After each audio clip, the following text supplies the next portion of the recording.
Dollar ഇല്ലാതായാൽ American സമ്പദ് വ്യവസ്ഥയ്ക്ക് എന്താണ് സംഭവിക്കുക? ഇതിപ്പം ലോകമെമ്പാടും ചർച്ചയായിരിക്കുകയാണ്. ഡോളറിനോടുള്ള താല്പര്യം കുറയുന്നു എന്ന ഭയം അമേരിക്കൻ ഭരണകൂടത്തിനുണ്ട്. അതിൻ്റെ കാരണമായി അവരൊരു സംവിധാനം നിർമ്മിച്ചിരിക്കുകയാണ്. എന്താണ് യഥാർത്ഥത്തിൽ ആ സംവിധാനം? ഡോളർ ഇപ്പോഴും ലോകത്തിലെ ഏറ്റവും ശക്തമായ കറൻസിയാണ്.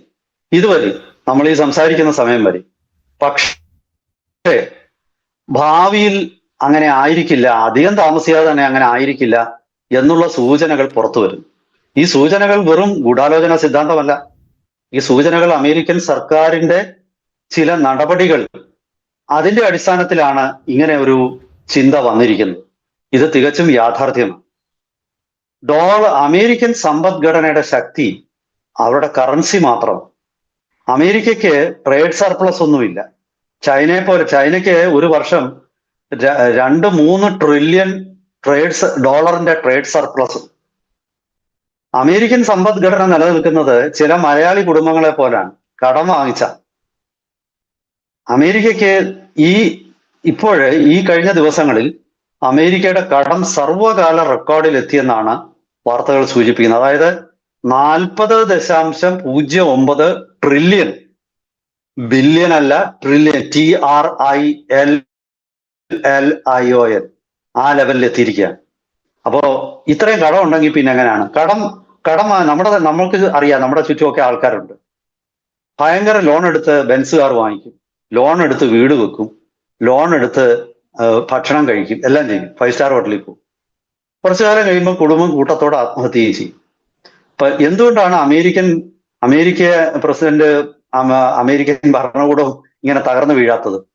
അതിന്റെ ഏക കാരണം, അമേരിക്കയുടെ ഒരു കടം അടയ്ക്കാൻ അമേരിക്ക വേറൊരു കടം എടുക്കും. ഇപ്പൊ സാധാരണ ഗൗതമിനോ ഞാനോ നമുക്കൊരു 10 ലക്ഷം രൂപയുടെ കടം ഉണ്ടെന്നിരിക്കട്ടെ, നമ്മള് ആ കടം തിരിച്ചെടുക്കാൻ വേറെ കടം എടുക്കണമെങ്കിൽ നമുക്ക് കിട്ടത്തില്ല, നമുക്ക് തരത്തില്ല, ബാങ്കുകൾക്ക് നമുക്ക് തരത്തില്ല. കാരണം നമ്മുടെ പഴയ കടം അവർ നോക്കും. പക്ഷെ അമേരിക്കയ്ക്ക് ആ പ്രശ്നമില്ല. അമേരിക്കയുടെ നിലവിലുള്ള കടത്തെക്കുറിച്ച് ആരും നോക്കുന്നില്ല, അവർക്ക് വീണ്ടും ലോൺ എടുക്കാം. അപ്പം അവരെങ്ങനെയാണ് കടമെടുക്കുന്നത്? പിന്നെ ട്രഷറി ബോണ്ട് എന്ന് പറയുന്ന അതിലൂടെയാണ് മുഖ്യമായിട്ടും അമേരിക്ക കടമെടുക്കുന്നത്. അതായത് നമ്മുടെ റിസർവ് ബാങ്ക് ഇറക്കുന്ന ബോണ്ടുകൾ പോലെ സർക്കാർ പൊതുജനങ്ങളിൽ നിന്നാവട്ടെ വിദേശത്തു നിന്നാവട്ടെ പണം സ്വീകരിക്കും. അതാണ് ട്രഷറി ബോണ്ട്.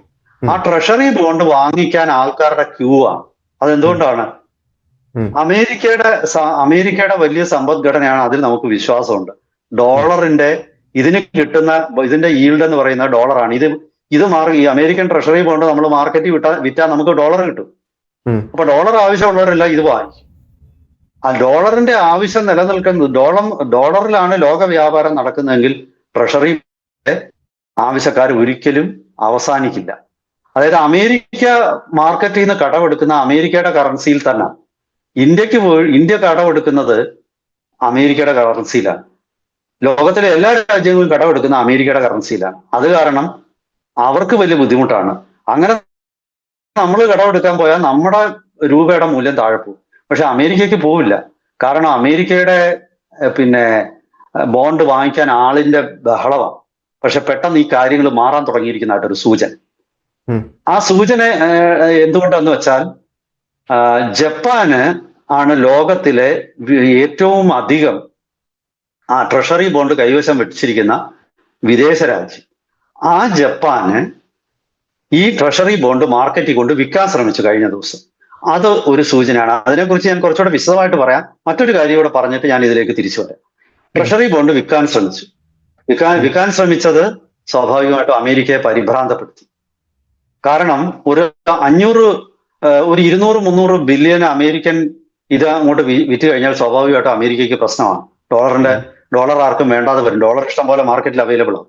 അത് ഒരു ഭാഗത്ത്. ഇനി രണ്ടാമത്തെ ഒരു വിഷയം, അമേരിക്ക ഇത് തിരിച്ചറിഞ്ഞിട്ട് എന്ത് ചെയ്യുന്നു എന്നുള്ളതാണ്. അമേരിക്ക ഇത് തിരിച്ചറിഞ്ഞിട്ട് അമേരിക്ക ഒരു ക്രിപ്റ്റോ കറൻസി ഡോളർ ബാക്ക് ചെയ്ത്, അതായത് ഡോളറിന്റെ പിന്തുണയുള്ള ഒരു ക്രിപ്റ്റോ കറൻസി അമേരിക്ക പുറത്തിറക്കി. ഈ ക്രിപ്റ്റോ കറൻസി ആൾക്കാർ വാങ്ങുമ്പം സ്വാഭാവികമായിട്ടും അവർ ഡോളറാണ് വാങ്ങുന്നത്. കാരണം ഈ ക്രിപ്റ്റോ കറൻസിയെ പിന്തുണയ്ക്കുന്നത് ഡോളറാണ്. അങ്ങനെ ഈ പ്രതിസന്ധിയെ മറികടക്കാം, ഡോളറിലുള്ള താല്പര്യം നിലനിർത്താമെന്നാണ് അമേരിക്ക വിചാരിക്കുന്നത്. ഇനി ഞാൻ ആദ്യം പറഞ്ഞത് വിശദീകരിക്കാം. ജപ്പാൻ ഈ കഴിഞ്ഞ ദിവസം യെന്നിന്റെ വില, ജപ്പാന്റെ നാണയമായ യെന്നിന്റെ വില താഴോട്ട് പോയിക്കൊണ്ടിരിക്കുക. അത് ഉയർത്താൻ വേണ്ടിയിട്ട് ജപ്പാന് മാർക്കറ്റിൽ നിന്നും സ്വയം യെന്ന് വാങ്ങിക്കാൻ ശ്രമിച്ചു. അതെങ്ങനെയാണ് വാങ്ങിക്കുന്നത്? കൈവശമുള്ള US ട്രഷറി ബോണ്ട്, ഡോളർ വിറ്റിട്ട് യെൻ വാങ്ങിക്കാം. അങ്ങനെ വരുമ്പം ഈ പിന്നെ കയ്യിലുള്ള ട്രഷറി ബോണ്ട് വിൽക്കുമ്പോൾ അതിന് കിട്ടുന്ന പൈസ എന്ന് പറയുന്നത് ഡോളറിലായിരിക്കും. ആ ഡോളർ മാർക്കറ്റിൽ കൊണ്ട് വിറ്റിട്ട് യെൻ വാങ്ങിച്ചാൽ മാർക്കറ്റിൽ ഡോളർ പെട്ടെന്ന് കുവിഞ്ഞു പോകും. അതായത് ഡോളർ ഇഷ്ടംപോലെ അവൈലബിൾ ആണ്. അങ്ങനെ വന്നാൽ ഡോളറിന്റെ മൂല്യം കുറയും. അമേരിക്കയ്ക്ക് ഈ അപകടം പിടികിട്ടി. എന്നിട്ട് അമേരിക്ക പറഞ്ഞു, യെന്നിന്റെ മൂല്യം കൂട്ടാൻ നിങ്ങൾ ട്രഷറി ബോണ്ട് വിൽക്കണ്ട, പകരം ഞങ്ങൾ സഹായിക്കാം. എങ്ങനെ? ഞങ്ങൾ യെൻ വാങ്ങിക്കാം. എങ്ങനെ വാങ്ങിക്കും? അവര് ചെയ്തത് യൂറോ ബോണ്ടുകൾ വിറ്റു.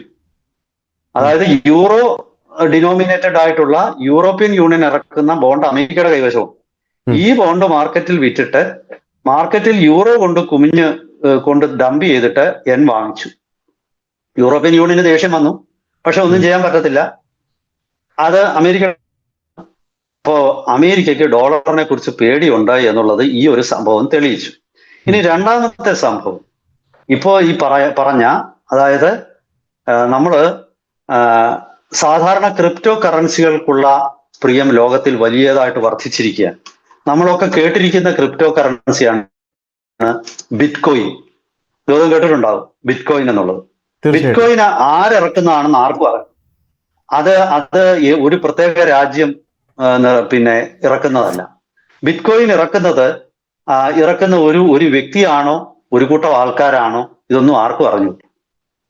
സതോഷി നക്കാമോട്ടോ എന്ന ഒരു പേരിലുള്ള ഒരു പേരാണ്, ഒരു പ്രതിമ അവിടെ വെച്ചിട്ടുണ്ട്, സതോഷി നക്കാമോട്ടോയുടെ. ഇവരാണ് ഇത് ഇറക്കുന്നത്. അത് സതോഷി നക്കാമോട്ടോ എന്നത് പേര് കേട്ട ജപ്പാൻകാരനെന്ന് തോന്നുന്നു. ആ ജപ്പാൻകാരൻ ഒറ്റയ്ക്കാണോ അതോ അദ്ദേഹത്തിന്റെ പിന്നിൽ ഒരു കൂട്ടായ്മയുണ്ടോ നമുക്കൊന്നും അറിയാൻ വയ്യ. 2008 ഈ അനോണിമസ് ഗ്രൂപ്പ് യഥാർത്ഥത്തിൽ ഈ ബിറ്റ്കോയിൻ ഇറക്കുന്നത്.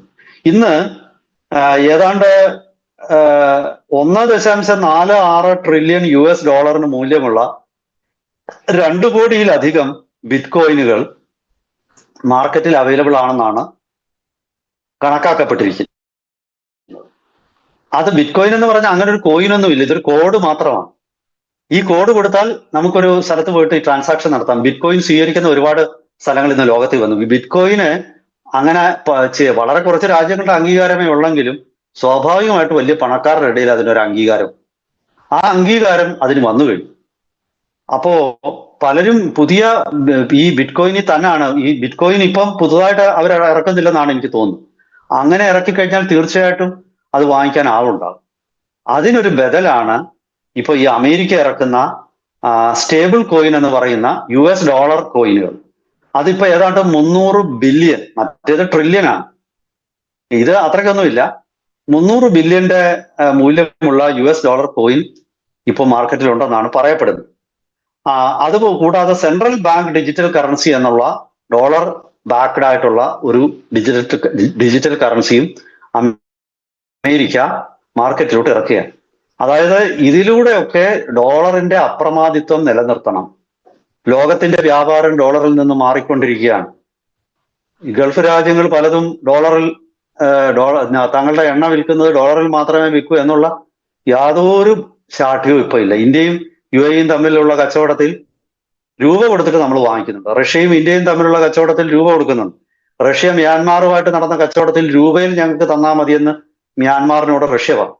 കാരണം റഷ്യ ഇപ്പോ ഇന്ത്യയിൽ നിന്നും പെട്രോളും ഡീസലും വാങ്ങിക്കും. നമ്മൾ ക്രൂഡ് ഓയിൽ വാങ്ങിച്ചിട്ട് അതിവിടെ റിഫൈൻ ചെയ്ത് പെട്രോളും ഡീസലുമായിട്ട് തിരികെ വയ്ക്കും. UAE അങ്ങനെ തന്നെ ഇന്ത്യയിൽ നിന്നും പെട്രോളും ഡീസലും വാങ്ങിക്കുന്നു.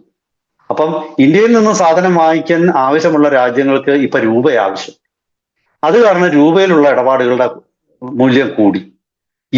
ലോകത്തിൽ ഒരുപാട് രാജ്യങ്ങൾ എന്നിൽ വാങ്ങിക്കുന്നുണ്ട്. ഇന്ന് പല രാജ്യങ്ങളും പണ്ട് റിസർവ് കറൻസി ആയിട്ട് ഡോളർ മാത്രമായി, ഇന്ന് മൾട്ടിപ്പിൾ കറൻസി ആയിട്ടാണ് സെൻട്രൽ ബാങ്കുകൾ റിസർവ് കറൻസി ആയിട്ട് സൂക്ഷിച്ചിരിക്കുന്നത്.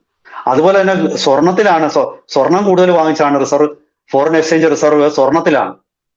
അപ്പൊ ചുരുക്കി പറഞ്ഞാൽ ഡോളറിനെ കുറിച്ച് പലർക്കും സംശയങ്ങൾ ഉണ്ടായിരിക്കും. ഇതുവരെ ഡോളറാണ് വലുത്, പക്ഷെ ഇനിയും അങ്ങോട്ട് അങ്ങനെ ആവില്ല. അമേരിക്ക ഇത് തിരിച്ചറിയും. ക്രിപ്റ്റോ കറൻസിയിലേക്ക് പോലും അമേരിക്ക മാറുകയാണ്. ഇത് അമേരിക്കയുടെ പരിഭ്രാന്തിയുടെ സൂചനയാണ്. ഡോളർ പിന്നെ ഡോളർ ആർക്കും വേണ്ടാതാവുന്ന സമയത്ത് വരും ദിവസം ഒരു 10 കൊല്ലം കഴിഞ്ഞാൽ അമേരിക്കൻ സമ്പദ്ഘടനയ്ക്ക് ഇതുപോലെ കടത്തിൽ മുന്നോട്ട് പോകാൻ പറ്റില്ല. കടമാണ് ധനം എന്നുള്ളത്, ഇന്ന് രൊക്കം നാളെ കടം എന്ന് എഴുതി വെക്കേണ്ട വരും അമേരിക്കയുടെ ഫെഡറൽ റിസർവ്. കടത്തിൽ ഇനി മുന്നോട്ട് പോകാൻ പറ്റില്ല. കടം വാങ്ങി ചെലവഴിക്കുകയും ഡൊണാൾഡ് ട്രംപ് അധികാരത്തിൽ ഏറിയപ്പോൾ അയാൾ പറഞ്ഞിരുന്നത് ഞങ്ങൾ പിന്നെ അനാവശ്യ എക്സ്പെൻഡിച്ചർ വെട്ടിച്ചുരുക്കി, അതിനൊരു വകുപ്പ് തന്നെ ഉണ്ടാക്കി, വെട്ടിച്ചുരുക്കിയിട്ട് സർക്കാരിന്റെ അനാവശ്യ ചെലവുകൾ നിയന്ത്രിച്ചിട്ട് തങ്ങൾ ഈ ഒരു കമ്മി നികത്തുമെന്നാണ്. പക്ഷെ ഇപ്പോഴും കടം വർദ്ധിച്ചതല്ലാതെ കമ്മി കുറഞ്ഞിട്ടില്ല, കടം കൂടുന്നു. എന്തായാലും ശരി, ഡോളർ പഴയതുപോലെ ഡോളർ ആർക്കും വേണ്ട. അമേരിക്കൻ സമ്പദ്ഘടനയുടെ ഒരു മോഡല്, ലോകത്താർക്കും പിന്തുടരാൻ പറ്റാത്ത ആ മോഡല് ഇനി അധിക നാള് നിലനിൽക്കുമെന്ന് തോന്നുന്നില്ല. എന്തായാലും ശരി, വരും ദിവസങ്ങളിൽ ഇത് സംബന്ധിച്ച കൂടുതൽ സംഭവ വികാസങ്ങളും വിശദീകരണങ്ങളുമായിട്ട് വീണ്ടും നമുക്ക് പ്രേക്ഷകരുടെ മുന്നിലെത്താം. ഒരിക്കൽ കൂടി എല്ലാവർക്കും നന്ദി, നമസ്കാരം.